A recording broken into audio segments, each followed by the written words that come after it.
أنفسنا ومن سيئات أعمالنا من يهده الله فلا مضل له ومن يضلله فلا هادي له ونشهد أن لا إله إلا الله وحده لا شريك له ونشهد أن سيدنا ونبينا وحبيبنا ومولانا محمد صلى الله تعالى عليه وسلم الذي أرسل إلى الخلق كافة الذي أرسل إلى الخلق كافة بشيرا ونذيرا وداعيا إلى الله بإذنه وسراجا منيرا وبشر المؤمنين بأن لهم من الله فضلا كبيرا فهو الحبيب الذي ترجى شفاعته لكل هول من الأهوال مقتحم ومن تكن برسول الله نصرته إن تلقه الأسد في آجامها تهجيم جاءت لدعوته الأشجار ساجدة تمشي إليه على ساق بلا قدم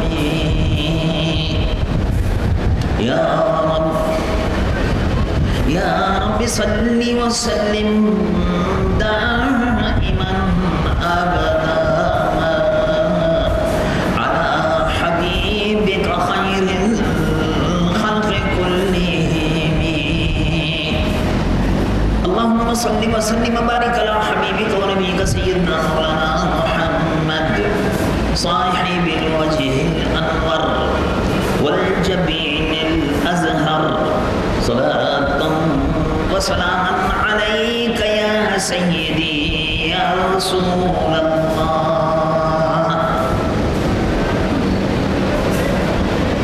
میری محترم صدر جلسہ جناب محمد صدیق راٹھور صاحب محترم اور مقتدر علماء کرام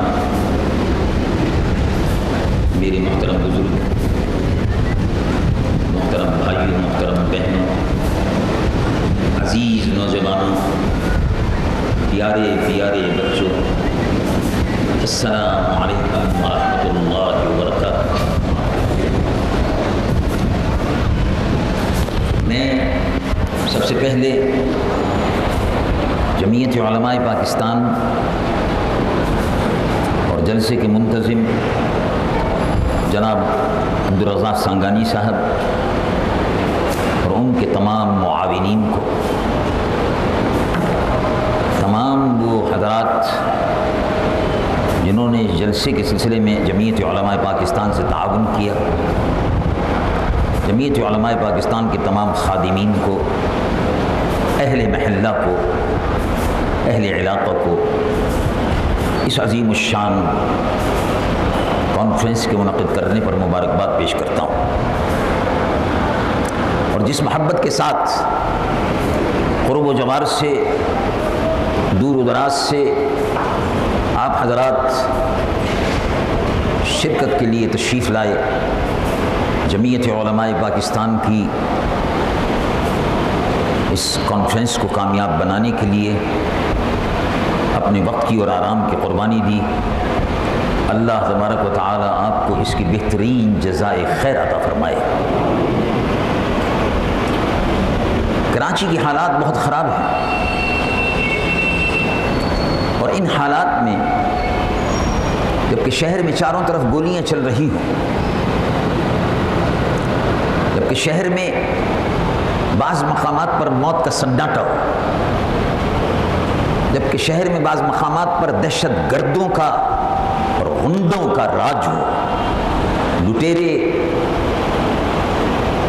ڈاکو بن کر، لٹیرے ڈاکو مہذب انسانیت کی شکل میں جن کو ہم دیکھتے ہیں، وہ لٹیرے اور ڈاکو بن کر اپنی ہی عوام کو لوٹ رہے ہوں،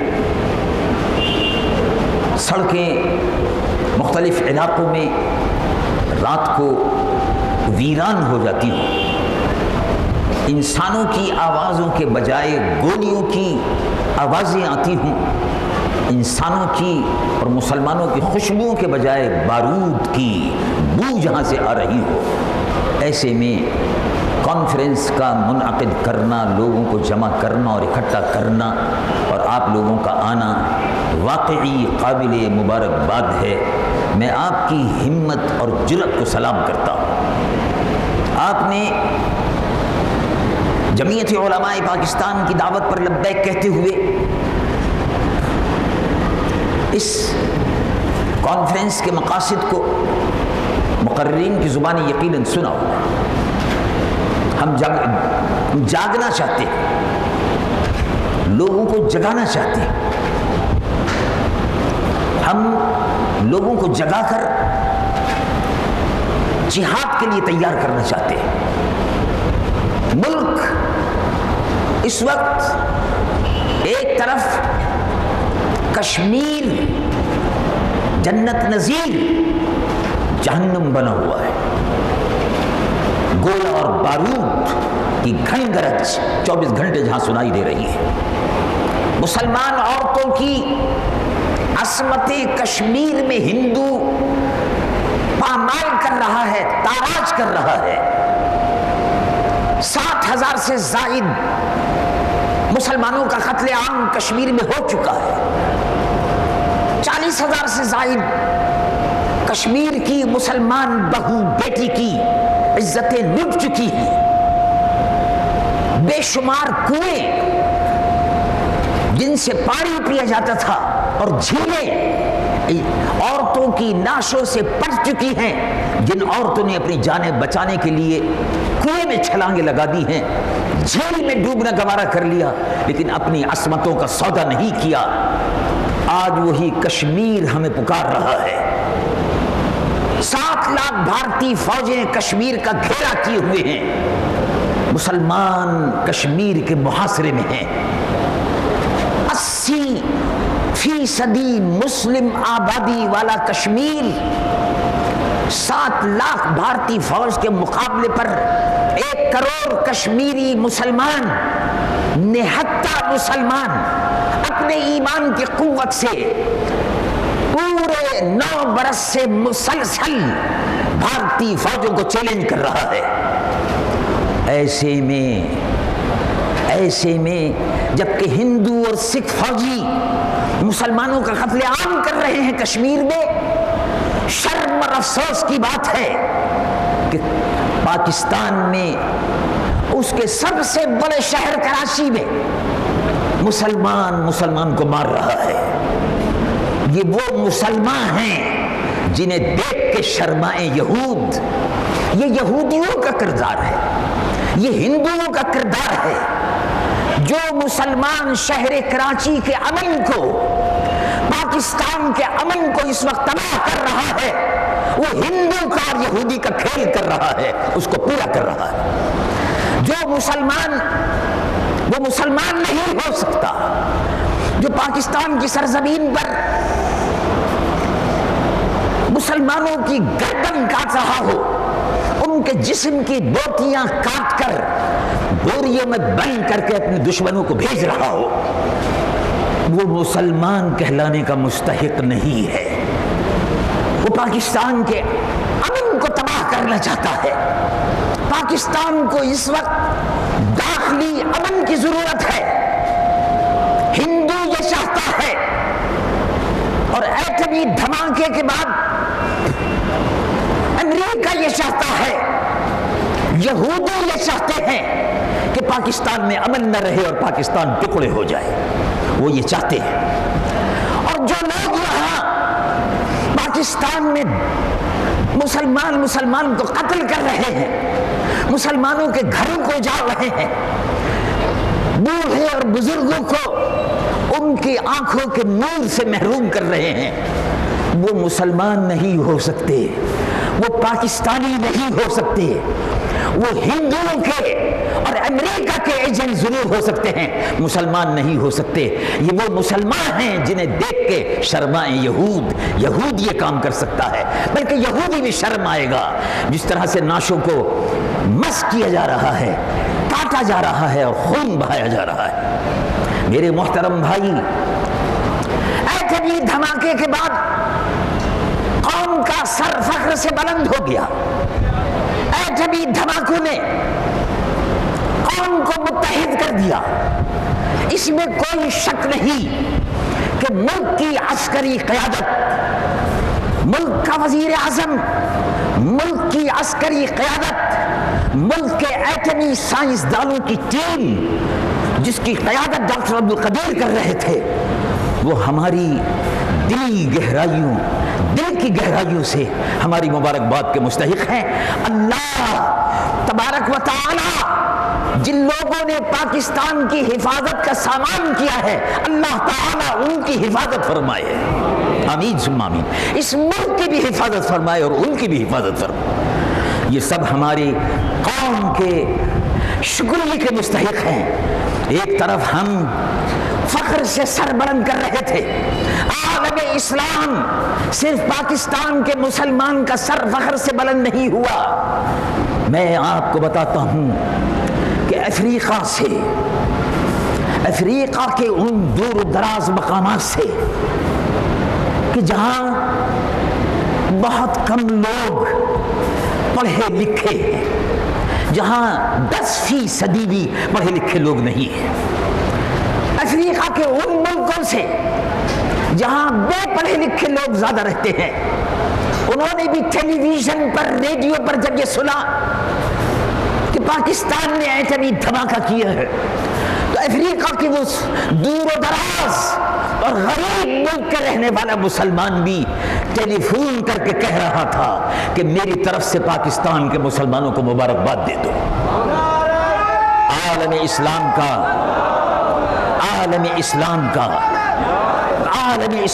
کا اور مسلمانوں کا سر فخر سے بلند ہو گیا، لیکن دوسری طرف راہ کے ایجنٹ، ہندوؤں کے ایجنٹ ہم سے خوشی چھیننا چاہتے ہیں۔ یہودیوں اور عیسائیوں کے دلال جو کچھ لندن میں بیٹھے ہوئے ہیں اور کچھ یہاں پھر رہے ہیں، وہ مسلمانوں کی خوشی ان کو اچھی نہیں لگتی۔ وہ یہ چاہتے ہیں کہ یہ قوم خوش نہ ہو، اس قوم کو سوگوار رکھو، ان کے گھروں کو اجاڑو، ان کے جوانوں کو قتل کرو، ان کی نعشوں کی بے حرمتی کرو، ان کو خون میں نہلا دو، ان کے شہروں کو ویران کر دو۔ بھارت ہمارے شہروں کو ویران نہیں کر سکتا، لیکن یہ اندرونی دشمن، یہ دہشت گرد جنہوں نے کراچی اور حیدرآباد کا اور پاکستان کا سکون چھین لیا ہے، یہ ہندوؤں کے ایجنٹ اور اس کے دلال پاکستان کو ویران کرنا چاہتے ہیں۔ اگر صوبائی حکومت اگر امن قائم نہیں کر سکتی تو پھر اس کے حکومت میں رہنے کا جواز کیا ہے؟ یہی بات ہم کہتے ہیں۔ ہم جانتے ہیں، ہم نے پوری زندگی جمعیت علماء پاکستان کے پلیٹ فارم سے قرآن کی تعلیم کے مطابق جمہوریت کے لیے جدوجہد کی ہے، جمہوریت کے لیے جدوجہد کی ہے، اسلام کی بالادستی کے لیے جدوجہد کی ہے، نظام مصطفیٰ کے نفاذ کے لیے جدوجہد کی ہے۔ ہم جانتے ہیں جمہوری قدر اور قیمت کو، لیکن جمہوری قدر و قیمت کے معنی یہ نہیں ہے کہ جمہوریت کے نام پر حکومت میں بیٹھ کر، حکومت میں حلیف بن کر حلیف بن کر وصولی کرتے رہو اور باہر نکل کر حریف بن کر ملک کے امن کو تباہ کرتے رہو، یہ جمہوریت نہیں ہے۔ ایسی جمہوریت اگر ہے تو اسمبلی کو توڑ دینا چاہیے اور اس ملک میں گورنر راج کو نافذ کرنے کے بعد کراچی کو امن کا گہوارہ بنانا چاہیے، تاکہ آگے چل کر انتخابات ہوں اور انتخابات میں پھر لوگ اپنے ووٹ کا صحیح استعمال کریں، اور ووٹ کا استعمال کرنے کے بعد ایک صحیح قیادت کو جو دہشت گرد نہ ہو، اس قیادت کو اس ملک میں برسر اقتدار لا سکے۔ ہم جمہوریت کے لیے قدردان ہیں، ہم نے جمہوریت کے لیے بڑی قربانیاں دی ہیں، ہم نے ماشاء اللہ کا مقابلہ کیا ہے، ماشاء اللہ کے مقابلے پر جیلوں میں گئے ہیں، لیکن اب یہ جو کچھ ہو رہا ہے جمہوریت کے نام پر، یہ جمہوریت نہیں ہے۔ یہ جو قتل و غارت گری ہو رہی ہے، بے گناہ لوگ مارے جا رہے ہیں، بم پھینکے جا رہے ہیں، یہ سب کارروائیاں اسلام دشمن قوتیں، ہندوؤں اور انگریزوں کے ایجنٹ اور ان کے دلال یہ مسلمانوں کو تباہ کر رہے ہیں۔ پاکستان اس وقت ایک عالمی قوت ہے، یہ خوشی ہماری ایسی خوشی ہے کہ اس خوشی پر لاکھوں خوشیاں قربان ہو جائیں، اور میں یہ سمجھتا ہوں، میں عقیدے کی بنیاد پر کہہ رہا ہوں، قرآن اور حدیث کے مطالعے کے بعد کہتا ہوں کہ یہ جو خوشی ہمیں ملی ہے، یہ میرے آقا حضور پر نور سید العالمین محمد الرسول اللہ صلی اللہ علیہ وسلم نے 1450 سال پہلے جو فرمایا تھا، اس کے نتیجے میں ہمیں یہ خوشی مل رہی ہے۔ رسول اللہ صلی اللہ علیہ وسلم نے مسجد نبوی میں صحابہ سے خطاب کرتے ہوئے فرمایا، حدیث شریف سنو، رسول پاک صلی اللہ علیہ وسلم نے حضور پر نور نے ارشاد فرمایا، صحابہ اطلبوا العلم، علم حاصل کرو۔ ابھی بات حضور کی پوری نہیں ہوئی، صرف اطلاع فرمایا، تو ظاہر ہے صحابہ کا ذہن یقیناً اس طرف گیا ہوگا کہ رسول اللہ صلی اللہ علیہ وسلم علم حاصل کرنے کی تلقین فرما رہے ہیں، اور یقیناً اس سے پہلے بے شمار احادیث مبارکہ ہیں، قرآن شریف کی آیات ہے، پہلی وحی اقرا سے شروع ہوتی ہے، پڑھیے، اور علم کی فضیلت، علماء کی فضیلت، علم حاصل کرنے والوں کا درجہ، ان کی درجہ بندی، هل يستوي الذين يعلمون والذين لا يعلمون سے قرآن نے کر دی، اور احادیث مبارکہ میں بے شمار فضائل ہیں کہ علم حاصل کرو۔ تو جب حضور نے ارشاد فرمایا اطلبوا العلم، تم علم حاصل کرو، تو بعض لوگوں نے شاید ہی سمجھا ہو کہ حضور علم حاصل کرنے کی ترغیب دے رہے ہیں اور حضور اس طرف راغب فرما رہے ہیں، لیکن پھر آگے ارشاد فرمایا، تو حضور راغب فرما رہے ہوں گے حدیث پڑھنے کے لیے، تو حدیث قرآن شریف اور حدیث اور تفسیر اور فقہ یعنی فقہی مسائل سب وہیں مسجد نبوی میں تو پڑھائے جاتے تھے۔ مکہ معظمہ میں اور مدینہ منورہ میں، مکہ معظمہ میں جو صحابہ تھے وہ اس کام میں مصروف تھے، اور مدینہ منورہ میں حضور پر نور تشریف فرما تھے، وہ حدیث پڑھا رہے تھے، سکھا رہے تھے، بتا رہے تھے اور عمل کر کے دکھا رہے تھے، قرآن سنا رہے تھے، پڑھا رہے تھے اور اس پر عمل کر کے بتا رہے تھے اور دکھا رہے تھے۔ تو حدیث میں یہ نہیں آیا کہ علم حاصل کرو مدینہ شریف میں، مکہ شریف میں علم حاصل کرو، تفسیر حاصل کرو، فقہ حاصل کرو، یہ دوسری حدیثوں میں ہے، یہ دوسری آیت میں ہے، لیکن اس حدیث میں خاص طور سے رسول پاک صلی اللہ علیہ وسلم حضور ارشاد فرماتے ہیں، صحابہ علم حاصل کرو، چاہے اس کے لیے ولو بالسین، چاہے تم کو چین جانا پڑ جائے۔ دیکھو ایک عجیب و غریب بات ہے، یہ معجزہ ہے میرے آقا محمد رسول اللہ صلی اللہ علیہ وسلم کا، کہ 1450 سال پہلے منبر رسول پر بیٹھ کر رسول اللہ صلی اللہ علیہ وسلم چین کی سرزمین کو دیکھ رہے تھے اور مسلمانوں کو بتا رہے تھے کہ تم کو امریکہ سے نہیں، روس سے نہیں، اسلام دشمن قوتوں سے نہیں، عیسائیوں اور یہودیوں سے نہیں، اگر ٹیکنالوجی مل سکتی ہے تو چین سے مل سکتی ہے۔ تفسیر اور حدیث مدینہ منورہ میں ہے اور ٹیکنالوجی چین میں ہے۔ نگاہ نگاہ مصطفیٰ پہ قربان جائیے. 1450 سال پہلے وہ آقا جو فرش زمین پر بیٹھ کر عرش بری کو دیکھتے تھے، وہ آقا وہی مدینہ شریف میں بیٹھ کر چین کو دیکھ رہے تھے. اطلب العلم ولو بالسین. ٹیکنالوجی کے لیے آج جو ٹیکنالوجی ہمارے پاس ہے، heavy mechanical, heavy complex, heavy machinery complex, جس میں خالد ٹینک بن رہا ہے. آج ہمارے پاس جو ٹیکنالوجی ہے کامرا میں، جس میں ہوائی جہازوں کی اوور ہالنگ ہو رہی ہے. آج جو کراچی میں لانڈی میں مشین ٹول فیکٹری ہے، یہ سب ٹیکنالوجی چین سے آئی ہے. اور الحمدللہ ہم میں بھی استعداد تھی، ہمارا بھی اتنا ظرف تھا، ہمارے سائنسدانوں کا بھی اتنا ظرف تھا کہ جو ملتا گیا اس کو صحیح صورت میں، صحیح شکل میں، صحیح طریقے سے اس کو استعمال کرنے کا کام ہم نے شروع کر دیا. اور میں اس یقین کے ساتھ کہ آج پاکستان ایٹمی قوت ہے، ہمیں اس میں کوئی شک نہیں کہ اس پر فخر کرنا چاہیے، لیکن اسی کے ساتھ ساتھ میں یہ ضرور کہوں گا کہ قوم کو متحد رہنا چاہیے. انتشار قوم میں اگر پیدا ہوگا، لوگ ایک دوسرے کی گردنیں کاٹیں گے، اس کا فائدہ امریکہ اور روس اور یہود اٹھائیں گے. اب ہمارے اوپر پابندیاں اور لگ رہی ہیں، امریکہ ہمارے گرد گھیرا تنگ کر رہا ہے. اور عزیز محترم، امریکہ جو گھیرا تنگ کر رہا ہے، اس کے نتیجے میں قوم کو بہت سی قربانیاں دینی ہوں گی. ایٹمی قوت بننے کے بعد ہمیں اپنی عزت کو بچانے کے لیے، ہمیں اپنے ملک کو ناقابل تسخیر بنانے کے لیے ہم کو خود قربانی دینی ہوگی. ہم بزدلوں کی اولاد نہیں ہیں. میں نے ہمیشہ یہ کہا ہے کہ ہم الحمدللہ موت سے ڈرتے نہیں. اور یہ نہیں کہا کہ موت ہم سے ڈرتی ہے، میں نے یہ کہا ہے کہ ہم موت سے نہیں ڈرتے بلکہ موت سے محبت کرتے ہیں. اس لیے کہ الموت جسر یوصل الحبیب الی الحبیب.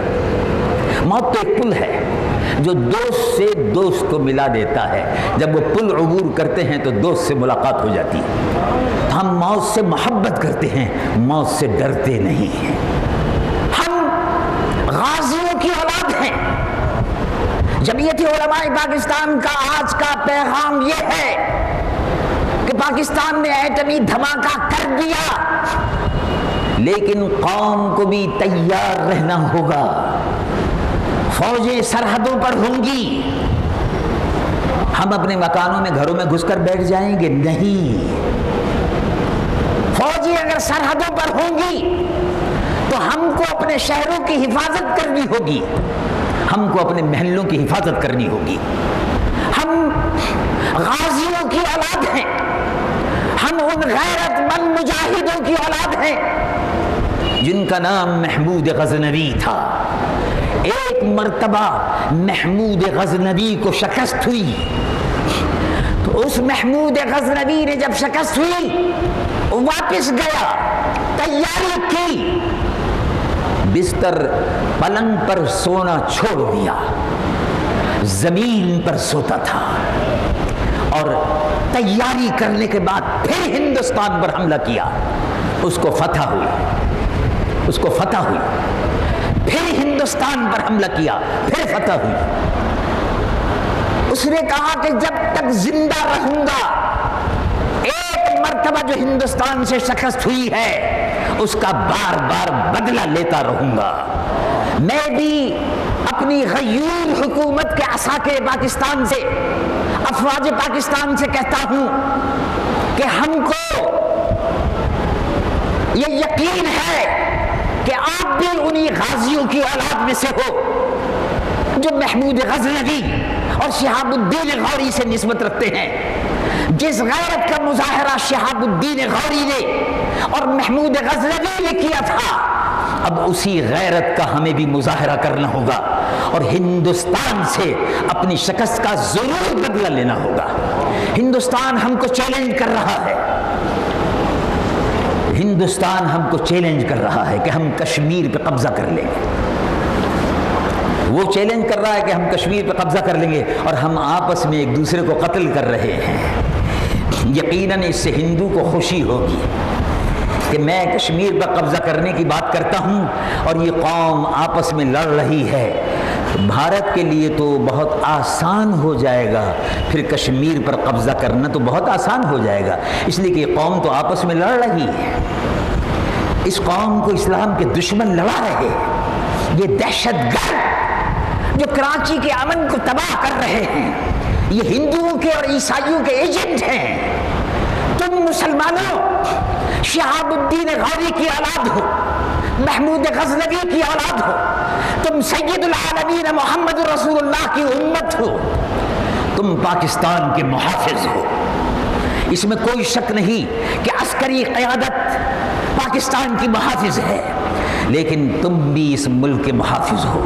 میرے عزیز بھائیوں، محترم بزرگوں، آپ بھی اس ملک کے محافظ ہو۔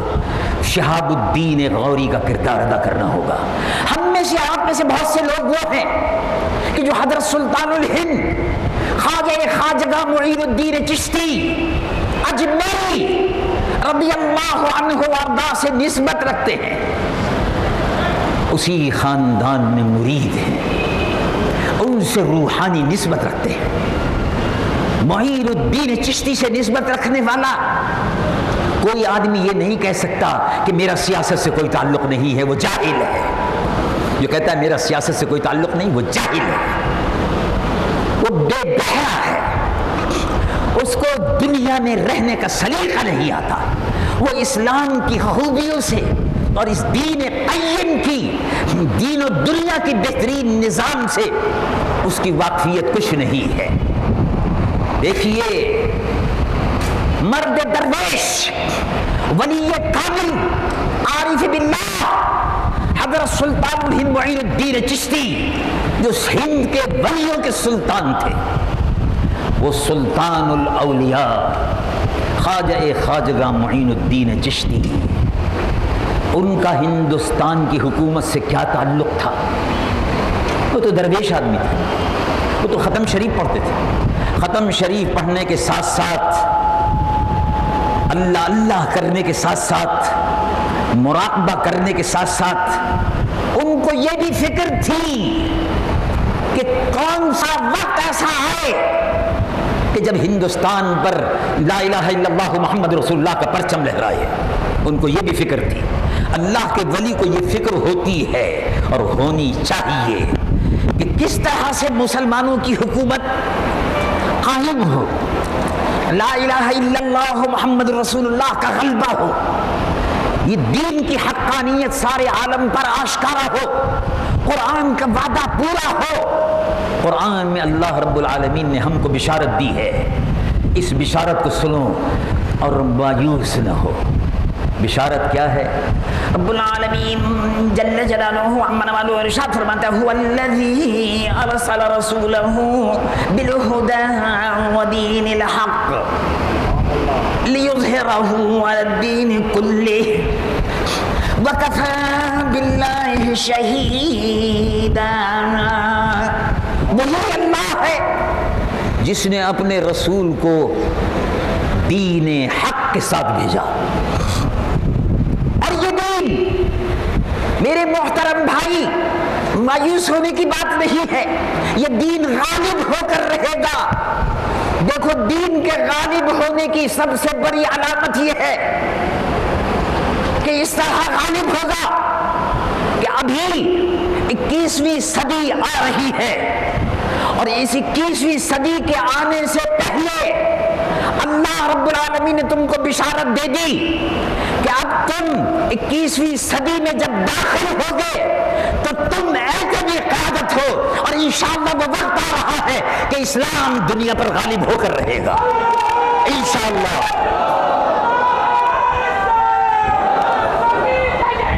اونچا رہے، اونچا رہے۔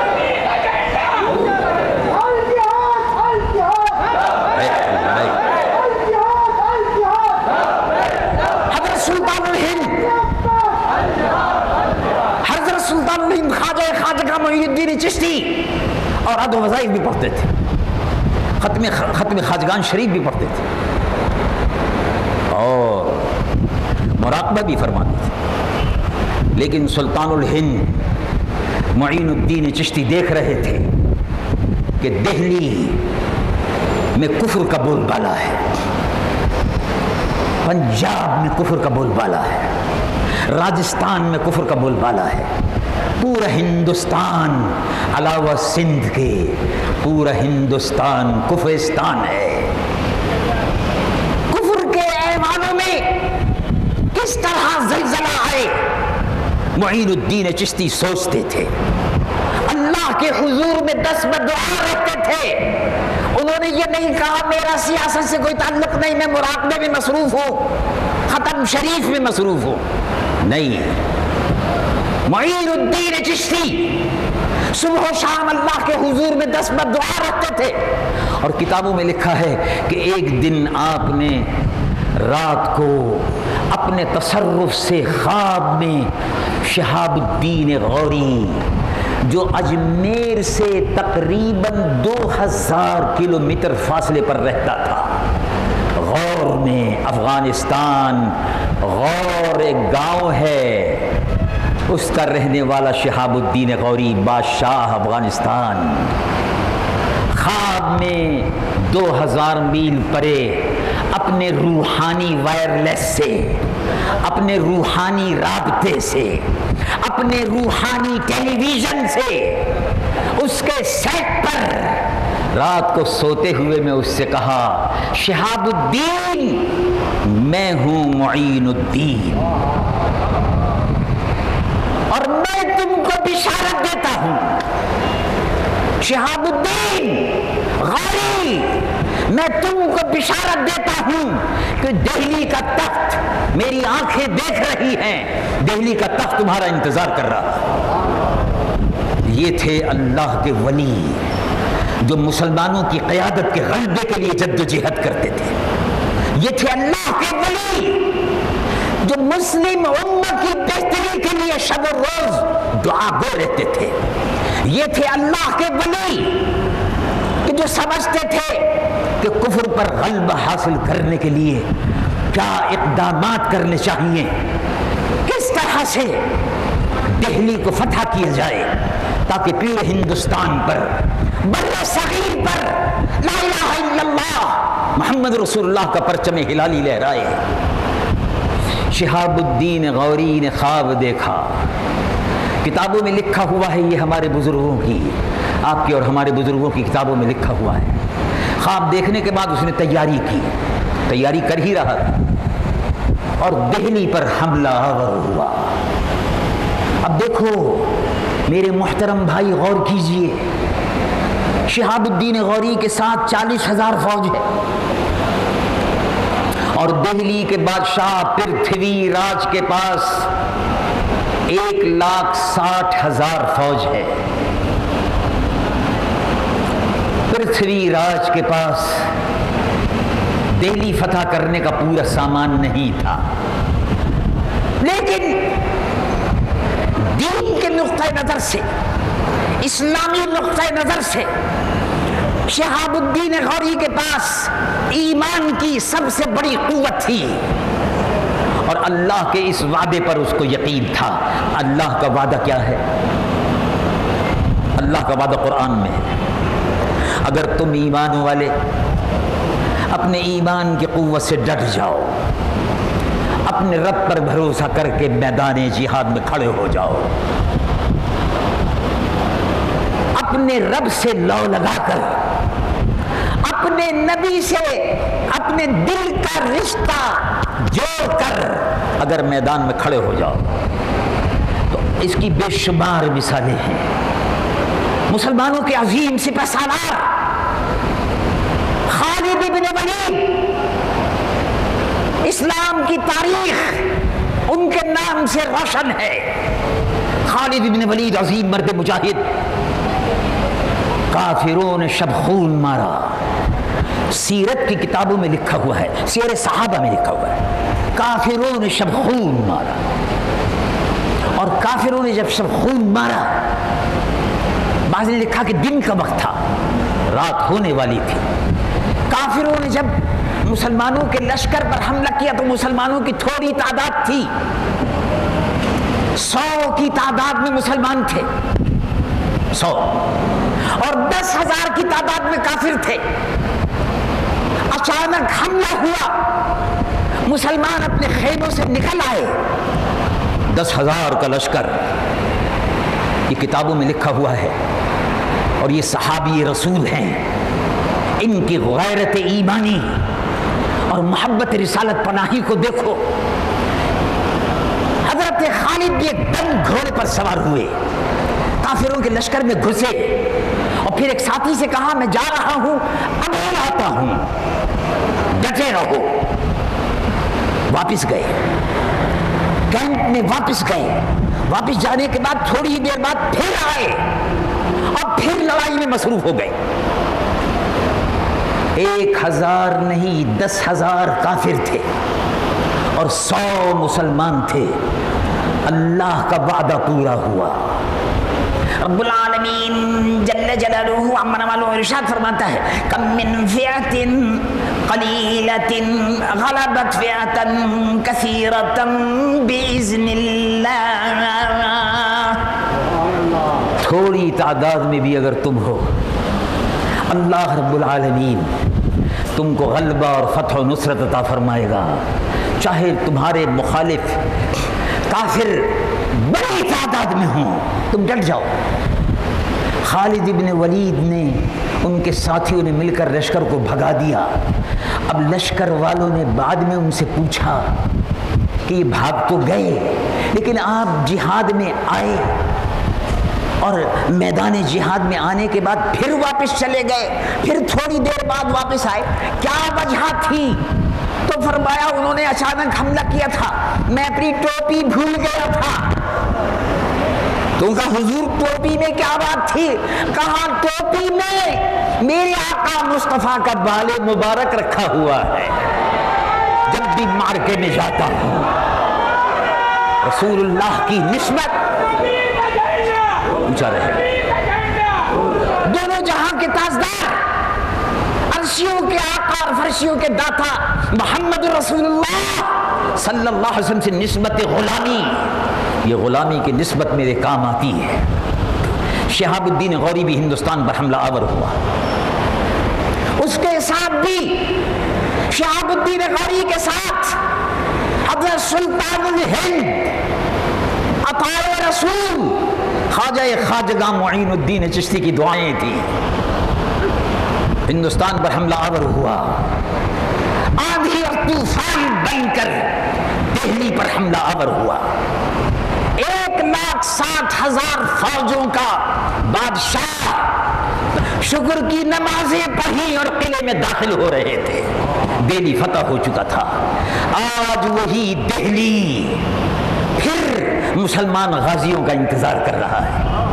آج وہی جمنا، وہی گنگا جو ہندوستان میں اور دہلی کے پاس سے گزر رہے ہیں، وہ پھر ان غازیوں کا انتظار کر رہے ہیں جو پھر جمنا کے کنارے آئیں، وضو کریں، نمازیں پڑھیں اور دہلی کو کفر سے پاک کر دیں۔ یہ میرے غیور مسلمان بھائی، آپ اپنی تاریخ کو نہ بھولیں۔ میرے عزیز نوجوان، آپ کو لسانی اور علاقائی سوچ میں بدل کر رکھ دیا۔ ہم علاقائی سوچ نہیں رکھتے۔ دریائے سندھ بھی علاقائی دریا نہیں ہے۔ دیکھو دریائے سندھ تبت کی پہاڑیوں سے، مختلف علاقوں سے، کشمیر سے گزرتا ہوا، قراقرم کی پہاڑیوں سے گزرتا ہوا دریائے کابل کو اپنے اندر لیتا ہوا، پنجند پہنچنے کے بعد جہلم، راوی اور بیاس کو اپنے اندر لیتا ہوا دریائے سندھ گزرتا ہوا پھر سمندر میں جاتا ہے۔ جب سمندر میں جاتا ہے تو نہ سندھ رہتا ہے، نہ جہلم کا نشان ملتا ہے، نہ راوی کا نشان ملتا ہے۔ ایسے ہی تم سمندر مصطفیٰ کے سپاہی ہو، اس کی لہریں ہو اور اس کی موجیں ہو۔ تم علاقائی نہیں ہو، تمہارا دین آفاقی ہے۔ تم سارے عالم کا نقشہ بدلنے کے لیے اٹھو، تم سارے عالم کو اللہ کے حضور میں جھکانے کے لیے اٹھو اور سارے عالم کے دلوں کو رسول اللہ کا مدینہ بنا دو۔ یہ ہے تمہارا مشن، یہ ہے میرا مشن، یہ ہے جمعیت علماء پاکستان کا مشن، یہ ہے انجمن نوجوانان اسلام کا مشن، یہ ہے انجمن طلباء اسلام کا مشن، یہ ہے ہر مسلمان کا مشن۔ غازی بنو، جہاد کرو، جاگو۔ سونا جنگل، اعلیٰ حضرت عظیم المرتبت مولانا شاہ احمد رضا محدث بریلوی مجدد نور اللہ مرقدہ فرماتے ہیں، سونا جنگل، رات اندھیری، چھائی بدلی کالی ہے، سونے والو جاگتے رہیو، چوروں کی رکھوالی ہے، جاگتے رہو، جگاتے رہو۔ وطن عزیز، وطن عزیز تم کو پکار رہا ہے، وطن عزیز تم کو آواز دے رہا ہے، اور اسلام دشمن کہتے ہیں میری طرف آؤ، یہ سندھی ہے اس کو مارو، یہ پنجابی ہے اس کو مارو، یہ مہاجر ہے اس کو مارو، یہ اردو بولتا ہے اس کو مارو، یہ پنجابی بولتا ہے اس کو مارو۔ اسلام کے دشمن ہمیں آپس میں لڑانا چاہتے ہیں، اور ایک طرف اسلام کے دشمن آوازیں دے رہے ہیں کہ ہماری طرف آؤ، اور دوسری طرف پاکستان آواز دے رہا ہے، اور پاکستان کہہ رہا ہے میری طرف آؤ، میں رسول اللہ کے غلاموں کا قلعہ ہوں، مجھے بچانے کے لیے آؤ۔ رسول اللہ کے دیوانوں، نبی کے مستانوں، کملی والے آقا حضور فرمو محمد رسول اللہ صلی اللہ علیہ وسلم کی جان نثارو، رسول اللہ کے اس قلعے کو بچانے کے لیے تیار رہو۔ یہ قلعہ جو ہے اس میں دشمن دیواریں ڈال رہا ہے۔ لوگ کہتے ہیں کالا باغ ڈیم نہیں بننا چاہیے، لوگ کہتے ہیں کالا باغ ڈیم بننا چاہیے۔ آپ بھی سوچتے ہوں گے کیا کہنا چاہیے۔ میں یہ کہتا ہوں کہ میں کوئی انجینئر تو ہوں نہیں۔ اگر آپ مجھ سے مسئلہ پوچھیں کہ بچہ پیدا ہوا تو عقیقہ کون سے دن ہوگا، 7ویں دن۔ بچہ پیدا ہوا تو کیا کرنا چاہیے، نہلا دھلا کے سیدھے کان میں اذان دو، الٹے کان میں تکبیر کہو۔ تو یہ مسائل تو میں آپ سے بیان کر دوں گا، اور آپ مجھ سے کہیں کہ ڈیم بننا چاہیے یا نہیں بننا چاہیے، تو میں کہوں گا بھائی مجھے تو معلوم نہیں ہے ڈیم بننا چاہیے نہیں بننا چاہیے، اس کا فائدہ ہوگا یا نقصان ہوگا، یہ تو انجینئر بتا سکتے ہیں۔ اب تو جناب ساری قوم انجینئر بن گئی۔ پاکستان میں ڈیم بننا چاہیے یا نہیں بننا چاہیے، فٹ پاتھ پر بیٹھا ہوا انجینئر تبصرہ کر رہا ہے نہیں بننا چاہیے۔ فٹ پاتھ پر بیٹھا ہوا خود ساختہ انجینئر کہہ رہا ہے بننا چاہیے۔ میرے عزیز، دشمن یہی چاہتا ہے کہ تم کو جو خوشی کالا باغ ڈیم سے پہلے ایٹمی دھماکے کی ہوئی ہے وہ خوشی تم سے چھین لے۔ وہ چھین رہا ہے قوم میں اختلاف ڈال کر۔ کیا کرنا چاہیے؟ دنیا میں امریکہ 52 ریاستیں، 52 صوبے ہیں امریکہ میں، ان کو ریاست کہتے ہیں، اسٹیٹس کہتے ہیں۔ کینیڈا اس وقت دنیا کا سب سے بڑا ملک ہے، فیڈریشن ہے، جیسے پاکستان فیڈریشن ایسے امریکہ فیڈریشن، اور کینیڈا فیڈریشن، آسٹریلیا فیڈریشن، اور اب یورپ فیڈریشن کی شکل اختیار کرتا جا رہا ہے۔ یورپ میں دریا بہتے ہیں۔ ہندوستان فیڈریشن، ہندو نہیں لڑتا، پانی کے اوپر نہیں لڑتا، کسی ہندو نے یہ نہیں کہا کہ اگر جمنا کے اوپر گنگا کے اوپر ڈیم بن گیا تو بم سے اڑا دوں گا، کھا جاؤں گا، سر پھوڑ دوں گا، نہیں کہا۔ یہ کیا زبان ہے؟ یہ فتنہ ہے، لڑو نہیں۔ بہت سیدھا سادہ آسان طریقہ ہے۔ آسٹریلیا فیڈریشن ہے، کینیڈا فیڈریشن ہے، امریکہ فیڈریشن ہے، ہندوستان فیڈریشن ہے، ان سب نے اپنے دریا کے مسائل طے کیے ہیں، ہم بھی طے کر سکتے ہیں۔ ہم آپس میں مسلمان بھائی کوئی مسئلہ طے نہیں کر سکتے؟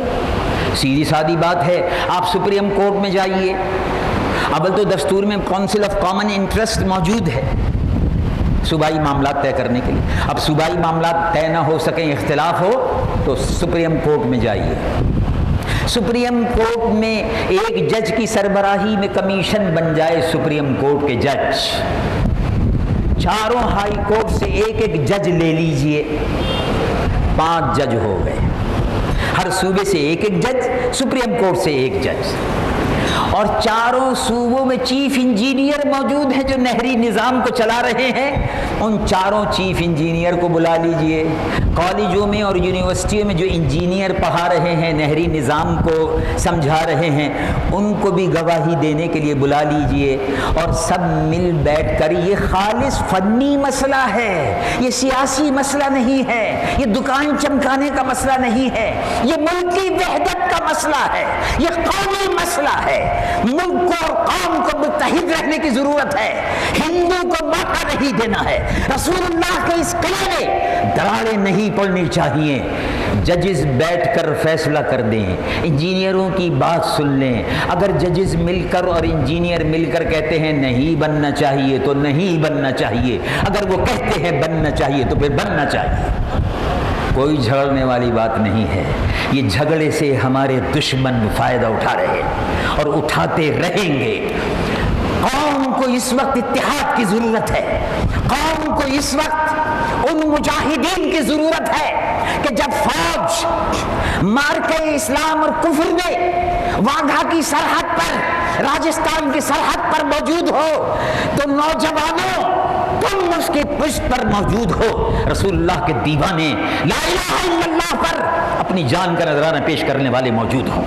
یہی پیغام ہے جمعیت علماء پاکستان کا، اور یہی وہ پیغام ہے جو میں آپ کو دینا چاہتا ہوں۔ بارڈر پر لوگوں کے حوصلے بڑے بلند ہیں۔ میں ابھی 3 ہفتے قبل کشمیر کے دورے پر گیا تھا، آزاد کشمیر کی بارڈر پر دورہ کرنے گیا تھا۔ 800 گز کے فاصلے پر بھارتی مورچے سے فائرنگ ہو رہی تھی، اور الحمدللہ میں اور میرے ساتھی آرام سے فائرنگ کے پاس سے گزرتے ہوئے جا رہے تھے، اس لیے کہ ہم موت سے نہیں ڈرتے، موت سے محبت کرتے ہیں۔ اور ہم وہاں گئے تھے تعزیتوں کے لیے بھی، صرف 800 گز کے فاصلے پر بھارتی فوجیں کھڑی ہوئی تھی، اور ہم وہاں مکانوں میں بیٹھے ہوئے تھے، کہیں فاتحہ پڑھ رہے تھے، اس کے بعد اٹھ کر کہیں جلسے کر رہے تھے، کہیں لوگوں سے مل رہے تھے۔ مسلسل فائرنگ ہو رہی ہے۔ بھارت نے پرتھوی میزائل نصب کر دیے، وہ پاکستان کو تباہ کرنا چاہتا ہے۔ کشمیر پر مسلسل فائرنگ ہو رہی ہے۔ کچھ فوجی بھائیوں نے، پولیس کے سپاہیوں نے، افسران نے کہا مولانا فائرنگ شروع ہو گئی ہے، بڑے خطرے کا وقت ہے، اب آپ ادھر بارڈر سے گزر رہے ہیں، کھیتوں میں سے گزر رہے ہیں، وہ لوگ دیکھ رہے ہیں، فائرنگ مزید ہوگی۔ ہم نے کہا یہاں ہمیشہ فائرنگیں ہوتی رہتی ہیں اور لوگ شہید ہوتے رہتے ہیں، تو جس کے لیے گولی اللہ نے لکھ دی ہے وہ اس کو لگ کر ضرور رہے گی، اس لیے آپ فکر نہ فرمائیے۔ وہ ہماری جان کی فکر کر رہے تھے کہ ابھی ٹھہر جائیں، بعد میں جائیں۔ ہم نے کہا کہ نہیں، اب چلتے ہیں، بسم اللہ کرو۔ شہادت کی موت کی تمنا تو سب ہی کرتے تھے۔ امیر المومنین حضرت عمر رضی اللہ عنہ مدینہ منورہ میں رہتے تھے، خلیفۃ المسلمین تھے، جانثار رسول تھے، رسول اللہ صلی اللہ علیہ وسلم کے نور نظر تھے، جن کے متعلق رسول اللہ نے فرمایا صلی اللہ علیہ وسلم لو کان نبی بعدی لکان عمر، او کما قال صلی اللہ علیہ وسلم، اگر میرے بعد کوئی نبی ہوتا تو حضرت عمر نبی ہوتے۔ یہ ان کے فضائل ہیں۔ ایسے نور نظر اور منظور نظر اور مقرب صحابی کیا دعا کرتے ہیں، اللہم۔ اب تو لوگوں کو ہر چیز میں سیاست نظر آتی ہے۔ ہم جہاد کے جلسے کرتے ہو کہتے ہیں سیاسی ہے، ہم امریکہ کے خلاف تقریر کرتے تو لوگ کہتے ہیں سیاسی ہے۔ امریکہ اسلام کا دشمن ہے، امریکہ مسلمانوں کا دشمن ہے، امریکہ یہودیوں کا سرپرست ہے۔ کیا وہ مسلمانوں کا دشمن نہیں ہے؟ کیوں صاحب، آپ کا کیا خیال ہے؟ کیا امریکہ مسلمانوں کا دشمن نہیں ہے؟ جس طرح ہندو اور یہود مسلمانوں کے دشمن ہیں، ایسا ہی امریکہ مسلمانوں کا دشمن ہے، اور اس کی دشمنی 50 برس میں آشکارا ہو گئی ہے۔ آج تک اس نے ہم کو کوئی ٹیکنالوجی نہیں دی، اور چین سے ہمیں ٹیکنالوجی ملتی ہے۔ میں بارڈر پر گیا، جب بارڈر پر گیا اور دورہ کر رہا تھا کشمیر کا، تقریباً 3 روز ہم وہاں رہے مختلف سرحدی علاقوں میں، تو میں نے بعض لوگوں سے یہ کہا کہ اب یہ سرحد پر تو مسلسل گولہ باری ہو رہی ہے، تمہارا مکان یہاں 800 گز کے فاصلے پر ہے بھارت کی بارڈر سے، ہر وقت گولیاں چلتی ہیں، بعض اوقات تمہارا نکلنا مشکل ہو جاتا ہے، رات کو یہ آتے ہیں چپکے سے لوگوں کو مارتے ہیں چلے جاتے ہیں، ایسا نہیں ہو سکتا کہ تم یہاں سے علاقہ چھوڑ دو اور چلے جاؤ۔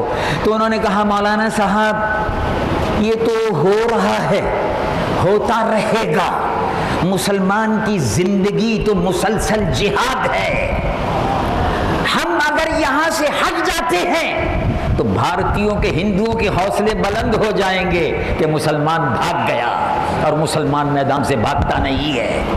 یہ ہے کشمیری نوجوانوں کے، کشمیری بوڑھوں کے، کشمیری خاندانوں کے عزائم، اور وہ اس عزم کے ساتھ وہ مقابلہ کر رہے ہیں۔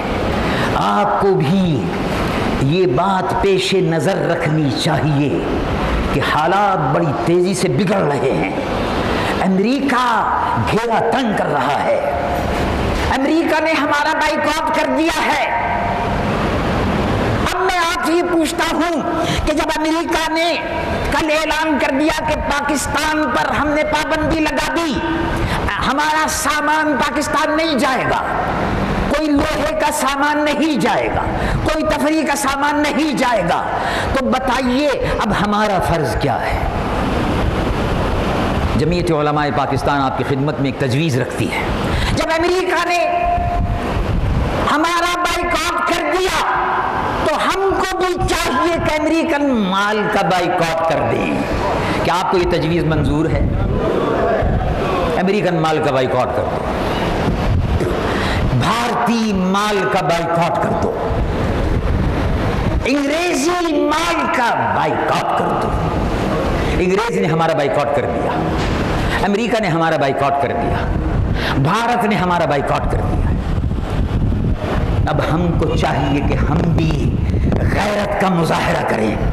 تم نے فخر غیور ہے، تم غیور مسلمان ہو، تم غیور نسل سے، تم رسول اللہ کے دین کے وارث ہو، اور امریکہ کو بتا دو کہ ہم تمہارے بغیر بھی زندہ رہ سکتے ہیں، برطانیہ کو بتا دو، مسلمانوں کے دشمنوں کو بتا دو کہ ہم تمہارے بغیر بھی زندہ رہ سکتے ہیں، ہم روکھی سوکھی کھائیں گے، اور اس وطن عزیز پاکستان کی حفاظت کے لیے اپنے خون کا نذرانہ دے کر اس کو بچائیں گے۔ اللہ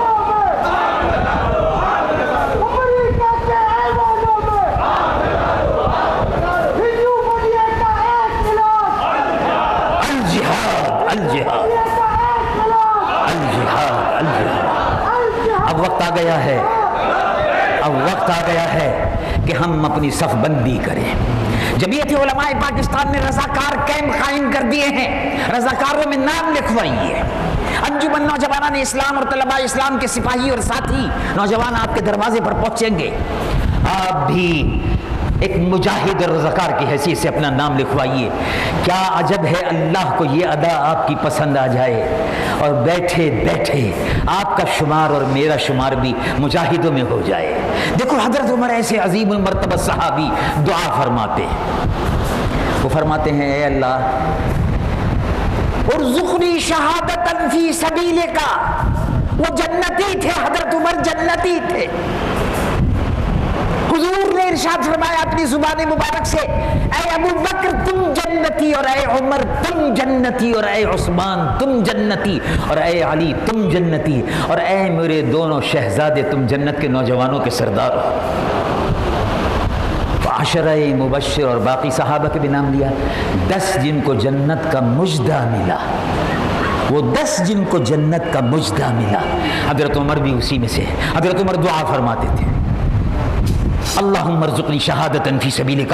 یہ تمام کتابوں میں احادیث مبارکہ کی موجود ہے، آپ کی دعا تھی اے اللہ مجھ کو شہادت کی موت عطا فرما۔ لیکن سبحان اللہ اس کے ساتھ کیا کہتے ہیں؟ اللہم ارزقنی شہادتا فی سبیلک واجعل موتی فی بلد حبیبک صلی اللہ علیہ وسلم۔ اور اے اللہ میں دعا کرتا ہوں کہ مجھے شہادت کی موت ملے، اس لیے کہ اس سے بڑھ کر کوئی مرتبہ نہیں ہے۔ شہید کی جو موت ہے وہ قوم کی حیات ہے، وہ اس کی بھی حیات ہے اور قوم کی بھی حیات ہے۔ تو اے اللہ میں شہادت کی آرزو کرتا ہوں، لیکن جب شہادت کی موت آئے تو تیرے محبوب کے قدموں میں، ان کے شہر مبارک میں آئے، مدینہ منورہ میں آئے، مدینہ منورہ میں آئے۔ جب موت آئے تو تیرے محبوب کے محبوب شہر میں آئے، مدینہ منورہ میں آئے، مدینہ طیبہ میں آئے۔ اللہ تبارک و تعالی ہم کو مجاہد بننے کی توفیق عطا فرمائے اور وطن عزیز کی حفاظت کے لیے خون کا آخری قطرہ بہانے کی بھی توفیق عطا فرمائے۔ اب کھڑے ہوں اور مدینے والے آقا کے دربار میں صلاۃ و سلام کا نذرانہ پیش کریں۔